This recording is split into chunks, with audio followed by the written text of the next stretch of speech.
Sejam todos muito bem-vindos ao canal História de Lealdade. Assista esse vídeo até o final, e se você souber de mais detalhes do assunto, por favor, deixe registrado. Vamos ao tema. Há algumas semanas, recebemos um e-mail anônimo.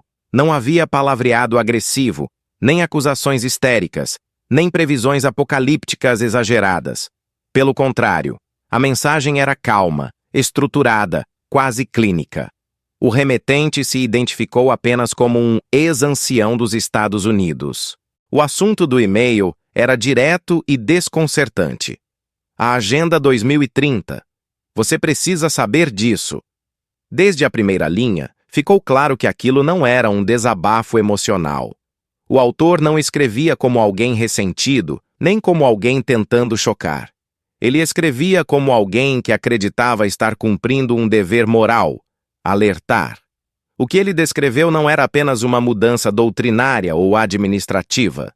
Segundo ele, tratava-se de uma estratégia de longo prazo, já em andamento, cuidadosamente implementada ao longo de anos, com um objetivo muito específico: transformar profundamente a forma como a fé é vivida, monitorada e controlada dentro da organização. De acordo com esse ex-ancião, discussões internas na liderança das Testemunhas de Jeová têm se concentrado cada vez mais em 3 eixos principais: alinhamento global absoluto, digitalização total das atividades religiosas e preparação psicológica dos membros para um nível de controle organizacional muito mais rígido do que qualquer coisa vista anteriormente. Ele não descreveu isso como uma teoria futura, mas como um processo gradual que já estaria em curso, avançando silenciosamente rumo a 2030. Um dos pontos mais inquietantes do relato foi a ênfase na linguagem.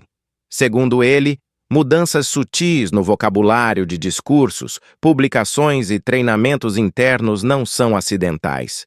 Expressões como unidade total, isolamento espiritual, lealdade organizacional e confiança absoluta no canal visível teriam deixado de ser apenas conceitos espirituais amplos para se tornarem ferramentas de condicionamento psicológico. Para quem está dentro, essas palavras soam familiares, até reconfortantes, mas, vistas em conjunto e ao longo do tempo, elas apontariam para algo muito mais estruturado. O ex-ancião deixou claro que não esperava que ninguém acreditasse nele cegamente. Pelo contrário, ele pediu que olhássemos para os fatos observáveis. Pediu que analisássemos a direção da organização nos últimos 5 anos. Centralização crescente. Redução da autonomia local. Dependência quase total de conteúdo digital oficial. Pressão cada vez maior para evitar questionamentos, mesmo internos. Segundo ele, nada disso acontece por acaso. O que torna essas alegações difíceis de ignorar é o quanto elas espelham tendências globais muito mais amplas. Em todo o mundo, governos expandem sistemas de vigilância digital em nome da segurança. Empresas de tecnologia desenvolvem identidades digitais centralizadas. Instituições financeiras discutem sistemas de rastreamento comportamental e crédito social. Organizações globais, religiosas e seculares falam cada vez mais em unidade, conformidade e alinhamento em tempos de crise. A torre de vigia, como qualquer grande instituição, não opera isolada desse contexto. Segundo o e-mail, ela observa atentamente esses movimentos e aprende com eles. O autor afirmou que o verdadeiro ponto de virada ocorreu em 2020, durante a pandemia global. Publicamente, a resposta da organização foi semelhante à de muitas outras. Reuniões presenciais suspensas, pregação de casa em casa interrompida, incentivo ao isolamento físico e adoção rápida de plataformas online. Para os membros, isso parecia prudente, temporário e motivado pelo cuidado com a vida. Internamente, porém, segundo o ex-ancião, essas mudanças foram vistas como algo muito maior do que soluções emergenciais. Ele afirma que a liderança enxergou naquele momento uma oportunidade inédita Pela primeira vez, foi possível testar uma estrutura religiosa quase totalmente digital, altamente centralizada e com controle muito mais direto sobre o fluxo de informação. Congregações inteiras passaram a depender de transmissões, vídeos e diretrizes vindas diretamente do centro. A interação local diminuiu drasticamente. E, para surpresa de muitos na liderança, o sistema funcionou, talvez melhor do que o esperado. Após o período inicial da pandemia, muitas dessas medidas não foram revertidas. Pelo contrário, foram refinadas. O que parecia provisório começou a se consolidar como o novo normal. Segundo o ex-ancião, foi nesse momento que a organização percebeu que podia operar com menos encontros presenciais, menos debates locais e menos variações culturais, mantendo e até ampliando o nível de controle e conformidade. A centralização digital da fé avançou rapidamente. Congregações passaram a funcionar quase como extensões de um centro global de transmissão. O conteúdo local perdeu espaço.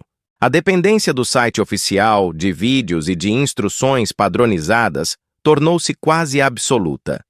Anciãos, segundo o relato, receberam orientações claras para desencorajar qualquer tipo de discussão crítica sobre mudanças organizacionais. Hesitação passou a ser enquadrada como fraqueza espiritual. Questionar passou a ser associado à falta de fé.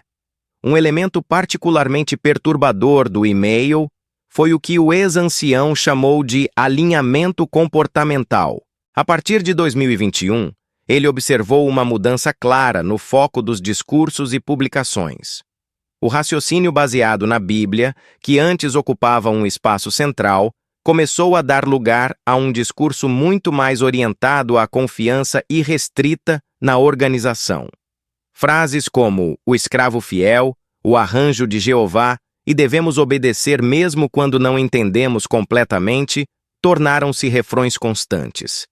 Segundo ele, essas expressões deixaram de ser apresentadas como princípios espirituais a serem refletidos e passaram a funcionar como comandos morais. A consciência pessoal, que antes era valorizada como parte da espiritualidade individual, começou a ser retratada como um possível risco à unidade. O pensamento independente foi discretamente rebatizado como perigo espiritual. O tom dos artigos mudou. O cinza deu lugar ao preto e branco. O espaço para a interpretação pessoal foi sendo eliminado. Esse condicionamento, afirma o ex-ancião, não foi acidental, foi estratégico. Ao substituir gradualmente o pensamento crítico por dependência emocional e lealdade grupal, a organização estaria preparando o terreno para aceitar mudanças futuras cada vez mais profundas, sem resistência significativa. Segundo ele, quando a obediência se torna um reflexo automático, não é mais necessário justificar cada decisão. Basta anunciá-la.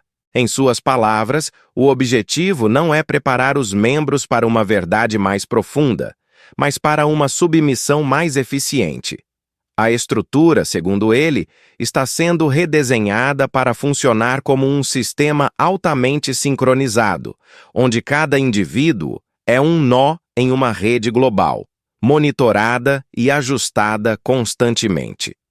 A espiritualidade deixa de ser uma experiência pessoal e passa a ser um conjunto de métricas. O ex-ancião afirmou que documentos internos e sessões de planejamento delinearam uma transição gradual para congregações totalmente digitalizadas.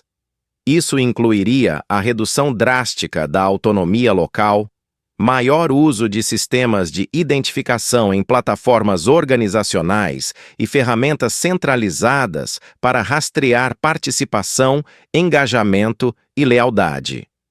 Presença em reuniões, contribuições financeiras, horas de serviço e envolvimento em atividades organizacionais seriam cada vez mais quantificados. Outro ponto destacado foi a possível redução da dependência de salões do reino físicos.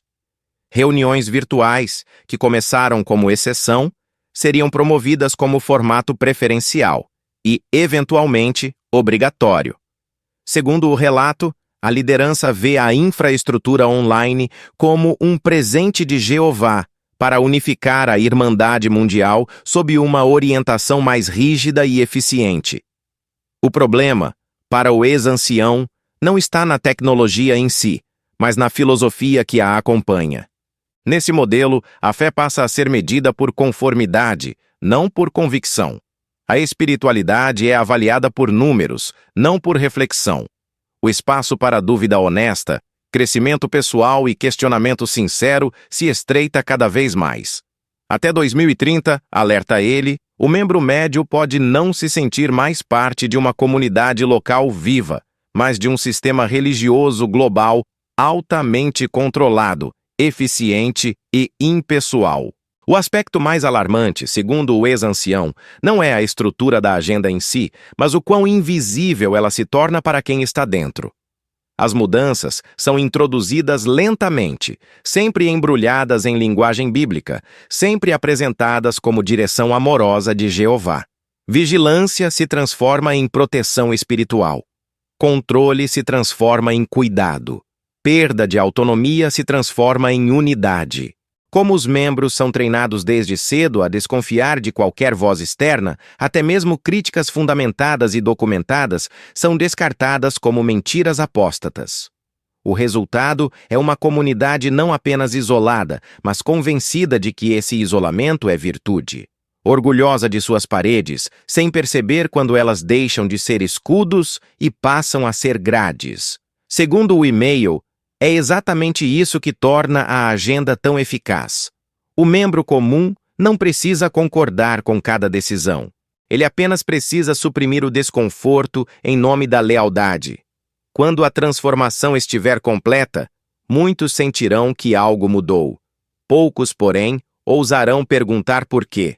Se mesmo parte desse cenário for verdadeira, o ex-ancião alerta que o momento de prestar atenção é agora, não em 2030, quando o sistema já estará consolidado.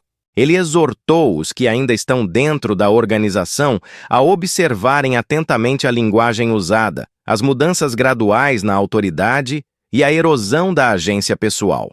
Para ele, a verdadeira fé não é obediência cega, mas convicção informada.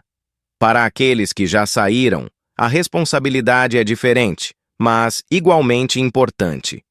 O ex-ancião acredita que ex-membros têm um papel crucial em expor o que está acontecendo, não com raiva ou zombaria, mas com clareza, paciência e compaixão. Ele enfatizou que milhões de pessoas sinceras permanecem dentro da organização, muitas vezes alheias ao caminho que está sendo traçado sob seus pés. Compartilhar informações, levantar questões e falar abertamente pode fazer a diferença entre o despertar e a submissão silenciosa. Isso não é sobre atacar indivíduos, mas sobre compreender e questionar sistemas. Sistemas que evoluem lentamente, quase imperceptivelmente, até se tornarem irreconhecíveis. Se você percebeu essas mudanças, ou se esse texto deu forma a algo que você sempre sentiu, mas não conseguia explicar, talvez isso não seja coincidência. Talvez seja apenas o começo de uma conversa que muitos ainda têm medo de iniciar. E você? Sabe alguma coisa a respeito? Deixe nos comentários abaixo. Temos percebido que muitos que assistem nossos vídeos não comenta, não deixa o like e nem se inscreve. Se você gosta dessas informações e entende que muitas pessoas precisam saber a respeito, por favor se inscreva e deixa seu like. Não custa nada e ajuda no crescimento do canal e nos dá mais ânimo de pesquisar mais temas relevantes. Desde já, agradeço muitíssimo. Até o próximo assunto.